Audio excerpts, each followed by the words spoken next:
আজ তোমাদেরকে দেখাবো একটা নতুনভাবে কচুরলতি রান্না করা। অনেকেই মাছ দিয়ে খাও, আমি এটা কচুরলতি ভাজা করব। তার জন্য কুচি কুচি করে পেঁয়াজ, রসুন আর কাঁচা লঙ্কা চিড়ে নিয়েছি।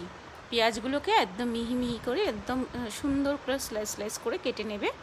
তারপরে কড়াইতে তেল দিয়ে কালো জিরে, তেজপাতা আর পেঁয়াজগুলো দিয়ে দেবে, রসুন আর কাঁচা লঙ্কাও সাথে দিয়ে দেবে।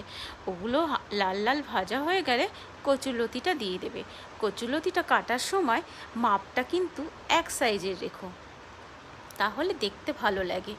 তারপর আস্তে আস্তে করে একটু নাড়বে, এমনভাবে নেড়ো যেন কচুরলতিগুলো গোটা গোটা থাকে, ওটা যেন ভেঙে না যায়। ভেঙে গেলে কচুর শাক হয়ে যাবে, তাই না?